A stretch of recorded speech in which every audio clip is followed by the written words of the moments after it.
Hello दोस्तों, welcome to post market report. आज का स्टॉक मार्केट में तो हमें काफ़ी ज़्यादा गिरावट देखने को मिली है। चाहे सेंसेक्स की बात करें जिसमें कि 873 पॉइंट्स की गिरावट हुई है। अगर निफ्टी की बात करें तो उसमें भी हमें 24,700 के नीचे जाता दिखा है और उसी के नीचे क्लोजिंग भी दे दी है, जो कि काफ़ी स्ट्रॉन्ग सपोर्ट था। क्या हो गया है आज के बाजार को? मूडीज के डाउनग्रेड से लेके ऑटो, डिफेंस और बैंकिंग स्टॉक्स की पिटाई हुई है। सब कुछ कवर करेंगे इस डिटेल पोस्ट मार्केट एनालिसिस में। तो वीडियो को एंड तक जरूर देखना, क्योंकि आज की गिरावट के 5 मेजर रीजंस भी हम ब्रेक डाउन करके आपको बताएंगे, सिंपल और इजी वर्ड्स में। और आज के पूरे मार्केट को समझेंगे ताकि आप कल के लिए रेडी रह सको। तो चलिए वीडियो को शुरू करते हैं। सबसे पहले देखते हैं आज के नंबर्स। अगर सेंसेक्स की बात करें तो इसमें हमें 0.97% की गिरावट देखने को मिली, जो कि होता है 791 पॉइंट्स, और क्लोजिंग दी है 81,267 पर। जबकि निफ्टी 50 की बात करें तो इसमें हमें 240 पॉइंट्स की गिरावट देखने को मिली और 0.96% की गिरावट हुई है टोटल, और क्लोज हुआ है 24,704 पे। तो ये काफ़ी अच्छी बात है दोस्तों, क्योंकि दोस्तों 24,700 के नीचे भी जा चुका था निफ्टी 50, लेकिन क्लोजिंग के टाइम में 24,700 के ऊपर क्लोजिंग दिया है, जो कि काफ़ी अच्छी बात है कि ये स्ट्रॉन्ग सपोर्ट बना रहा अभी तक। अगर बैंक निफ्टी की बात करें तो उसमें भी हमें 500 पॉइंट से ज़्यादा की गिरावट देखने को मिली है, और मिड कैप इंडेक्स की बात करें तो उसमें हमें 900 से भी ज़्यादा की गिरावट देखने को मिल गई है। और उसी के साथ एडवांस डिक्लाइन रेशियो भी नेगेटिव था दोस्तों, क्योंकि निफ्टी 50 के अंदर से 50 में से 42 निफ्टी स्टॉक्स लाल रंग में बंद हुए हैं आज के दिन, जो कि क्लियरली दिखाता है कि मार्केट में गिरावट हर तरफ थी।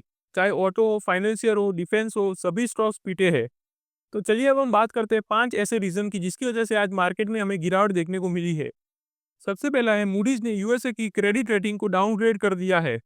ट्रिपल ए से घटा के AA1 कर दिया गया है।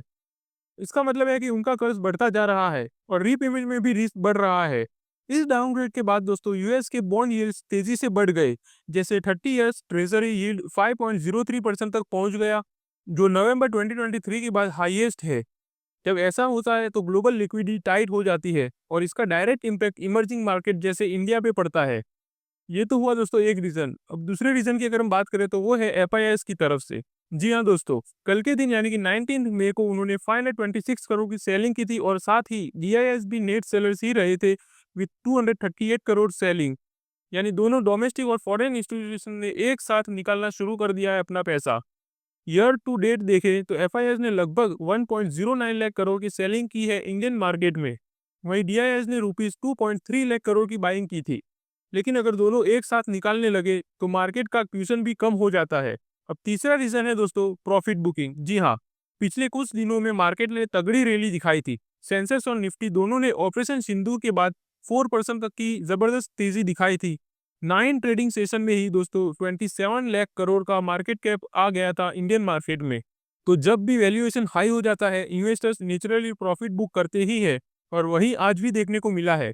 तो चौथा रीजन है बड़े स्टॉक्स की सेलिंग। जी हाँ, एचडीएफसी बैंक, रिलायंस इंडस्ट्रीज, आईसीआईसीआई बैंक, एमएनएम यानी कि महिंद्रा, मारुति और बजाज फाइनेंस जैसे हैवीवेट ने इंडेक्स को नीचे खींच लिया है आज के दिन।